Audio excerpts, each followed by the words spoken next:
que têm de comum estas imagens, figuras? É que nenhuma delas seria possível se não fosse pela geometria analítica. Neste vídeo iremos ver uma parte da história de Descartes, como é que a geometria analítica foi descoberta e as funções e aplicações da geometria analítica no mundo de hoje. A geometria analítica é o campo da matemática que estuda a geometria associada à álgebra. Nessa abordagem, os objetos geométricos são relacionados aos sistemas de coordenadas e equações que são analisadas algebricamente. Essa interação expande as possibilidades e os resultados da geometria plana e especial, permitindo a exploração de novas ferramentas matemáticas. Mas então, quem era o Descartes? René Descartes, nascido em França em 1596, ficou órfão de mãe quase um ano após o seu nascimento. Foi educado pelo pai, que era funcionário público, e deu a ele uma educação de élite. Desde cedo, teve contato com a filosofia, com a astronomia e com a matemática. Aos 22 anos, começou a estudar a matemática e ficou apaixonado e fascinado por essa ciência. Ele foi um grande filósofo e matemático, e para além disso, deixou umas grandes contribuições para a física. O seu método filosófico introduziu um pensamento mais exato no campo da filosofia, o que o fez ser considerado o primeiro filósofo da vertente racionalista, e colocou-o em posição de destaque para a contribuição do pensamento moderno. Graças ao rigor dos estudos matemáticos de Descartes e à criação do seu plano de coordenadas, é possível hoje estabelecer os estudos da geometria analítica e a geometria espacial com maior precisão. Relativamente à origem da geometria analítica, ela teve início no século XVII. Isto devido, principalmente, aos trabalhos de René Descartes e Pierre de Fermat. Eles desenvolveram um sistema de coordenadas que permitia representar pontos no plano através de pares coordenados de números, coordenadas cartesianas. Isso possibilitou a aplicação de técnicas algébricas para resolverem problemas geométricos, unindo assim a álgebra e a geometria em uma única disciplina, conhecida hoje como a geometria analítica. Essa abordagem revolucionou a maneira como problemas geométricos eram abordados e pavimentou o caminho para o desenvolvimento posterior do cálculo diferencial integral de Isaac Newton. Sim, está bem, muito bem saber a história de Descartes e a geometria analítica, mas isso realmente funciona para algo? Tem alguma aplicação no nosso mundo? Prontos. Agora, para responder à vossa dúvida, vamos fazer uma listagem de aplicações e funções importantíssimas da geometria analítica nas ciências e no mundo, está bem?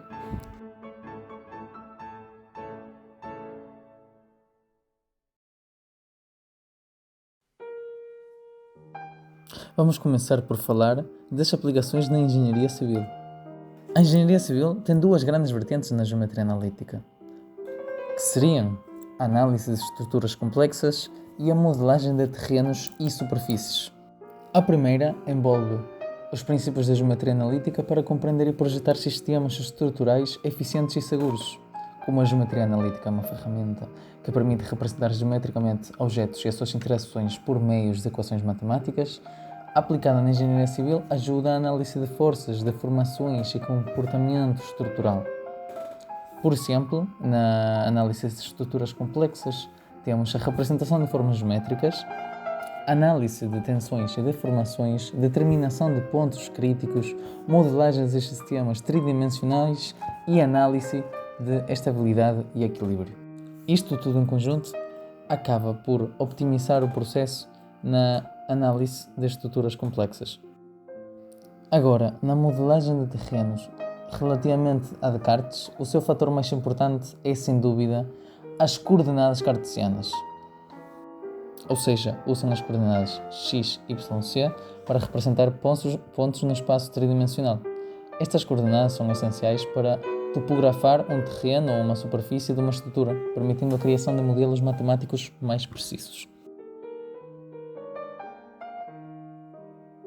E, pela sua vez, temos também na engenharia mecânica simulação de mecanismos e máquinas e projeção de componentes complexos. A geometria analítica é empregada na simulação de movimento e comportamento de mecanismos e máquinas. Por exemplo, na simulação do motor. Ajuda a determinar a cinemática e a dinâmica do sistema, claramente optimizando o seu desempenho. Ela também é utilizada para projetar componentes mecânicos complexos, como engrenagens helicoidais e rotores de turbinas. Ela permite calcular as dimensões precisas desses componentes, levando em conta fatores como as forças aplicadas e a resistência dos metais. Em computação gráfica, desempenha um papel fundamental na agregação de planos tridimensionais. Ela permite calcular a posição e a cor de cada pixel na tela com base na posição e na geometria dos objetos na cena. A geometria é utilizada na modelagem e na animação de personagens digitais. Ela permite criar esqueletos e articulações virtuais para os personagens, controlando o seu movimento de maneira realista. A geometria analítica é utilizada também na navegação e GPS. Em sistemas de navegação, a geometria é utilizada para calcular rotas e trajetórias em ambientes 3D, levando em conta obstáculos e restrições de movimento. Isto é essencial em aplicações como navegação de aeronaves e drones. Em visão computacional, a geometria analítica é aplicada para identificar objetos em imagens e vídeos, calculando as suas posições e orientações relativas. Isso é fundamental em aplicações como reconhecimento facial e detecção de objetos em tempo real. A geometria analítica é também utilizada no controle de robôs e de sistemas automatizados para calcular as suas trajetórias e posições. Isto é essencial em aplicações industriais como a montagem de peças e soldagem automatizada. Estas são apenas algumas de muitas aplicações da geometria analítica na engenharia, computação e outras áreas. Ela é uma ferramenta poderosa para resolver problemas complexos e criar soluções inovadoras numa variedade de contextos. E agora, para concluir o nosso trabalho, Durante as suas viagens, Descartes encontrou-se com diversos pensadores importantes do seu tempo e estudou diferentes correntes filosóficas e científicas. Ele foi influenciado pela matemática de Pierre Fermat e a geometria de Euclides. Também interessou-se pela física de Galileu Galilei, que estava a relacionar a compreensão do universo na época. Além disso, as suas experiências pessoais e observações das diversas culturas e sociedades europeias moldaram a sua visão do mundo e da sua abordagem filosófica. Relativamente ao método cartesiano, o método cartesiano é uma abordagem sistemática para a procura de conhecimento que enfatiza a vida metódica e a razão como guias para a verdade. Descartes defendia a divisão do conhecimento em pequenas partes que poderiam ser analisadas e avaliadas individualmente.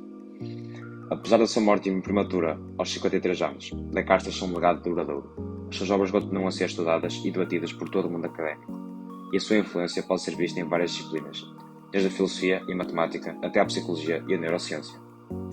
René Descartes, uma figura colossal no panorama do pensamento humano, ergueu um farol de sabedoria que ilumina os anais da história intelectual.